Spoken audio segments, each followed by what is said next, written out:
سلام سلام حبيباتي، وش حوالكم؟ نتمنى ان شاء الله تكونوا كامل بخير وفي صحة جيدة. عيدكم مبارك، تقبل الله منا ومنكم صالح الأعمال يا رب العالمين.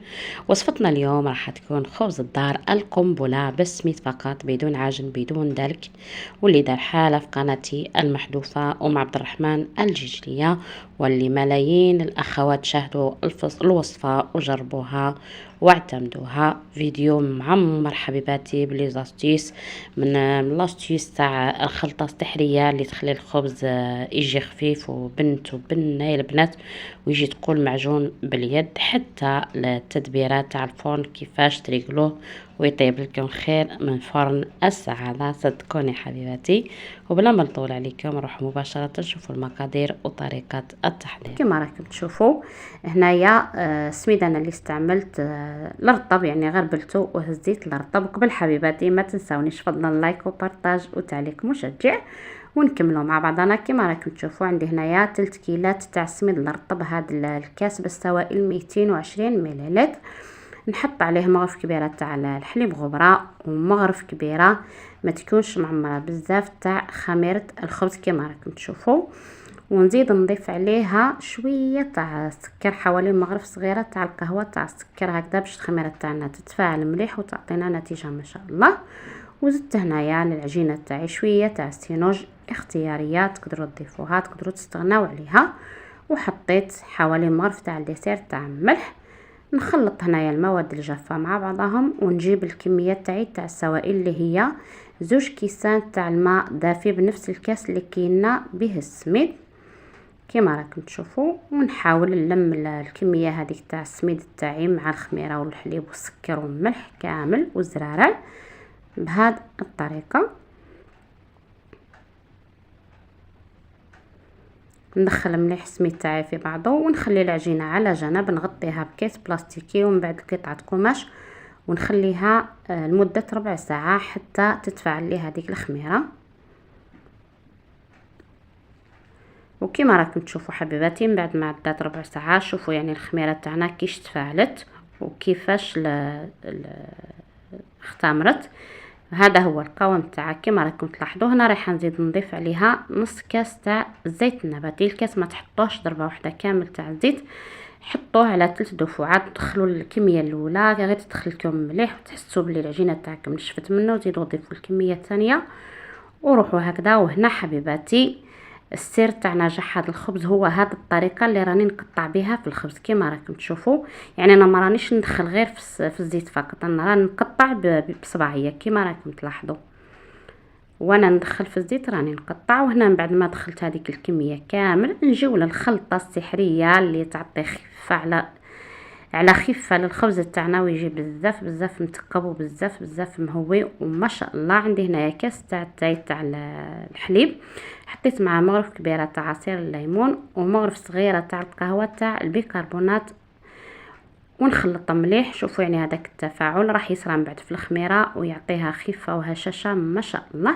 نحط نص الكميه وندخلها مليح، وفي نفس الوقت انا خلفه ونقطع كما راكم تلاحظوا.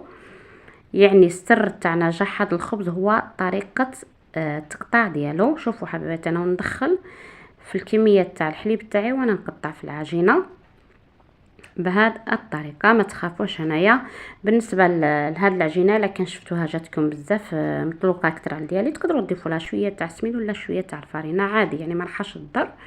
ونجي لهنا حوالي 2 دقائق نخفق هذاك الخبز. شوفوا الهواء اللي راني ندخل فيه للخبز العجينه عفوا تاعي، وهذا هو السر خلاف اللي يخليها تجي خفيفه وتجي ما شاء الله بهذه الطريقه. شوفوا حبيباتي الهواء في هذه المرحله نلم العجينه تاعي كامل على جنب، ونجيب الصينيه اللي راح نستعملها ندهنها بالزيت النباتي، ونزيد ندهن يديا مليح بالزيت النباتي، ونهز الكميه تاع العجينه تاعي من الصينيه ونحطها عفوا من القصعه ونحطها في الصينيه. واكيد يديا مدهونين بالزيت. نحاول نصبط العجينه تاعي بهذه الطريقه ونعطيها نفس السمك.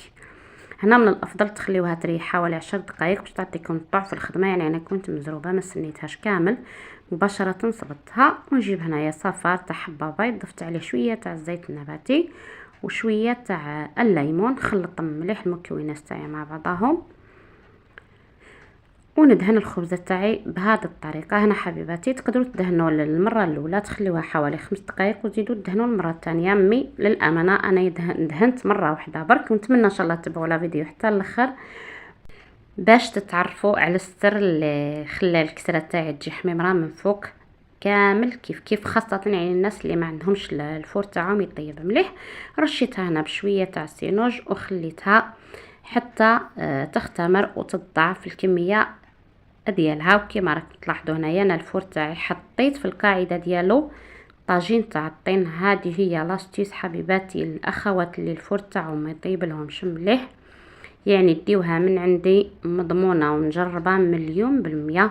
حطوا الطاجين تاع الطين في الكوشه ديالكم ولا في الفور ديالكم من قبل وسخنوه مليح مليح مليح، وشيروا اي حاجه تحبوا تطيبوها في الفور تعطيكم نتيجه ولا اروع. صدقوني حبيباتي عن تجربه.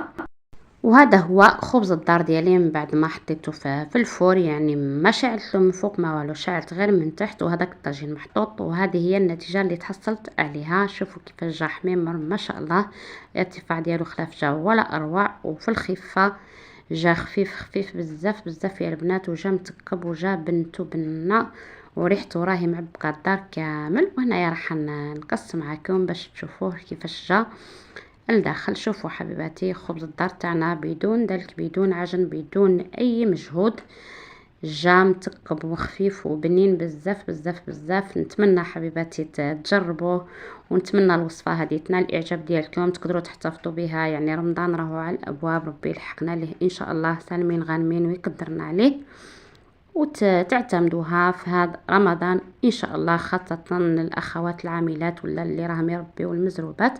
شوفوا حبيباتي هنا الخبز كيش جا مقطن وجا خفيف وجا ما شاء الله، يعني تكون خدمناه بالفارينه ولا خلطنا له الفارينه. نتمنى حبيباتي لا فيديو تاع اليوم كانت خفيفه ظريفه عليكم، ونتمنى الوصفات تنال الاعجاب ديالكم. نتمنى ان شاء الله تجربوها وتكتبوا لي في التعليقات. وقبل ما نقول لكم في امان الله، ما تنسونيش حبيباتي بلايك وبارطاج وتعليق مشجع. دمتم في رعايه الله وحفظه، الى وصفات اخرى، والسلام عليكم ورحمه الله تعالى وبركاته.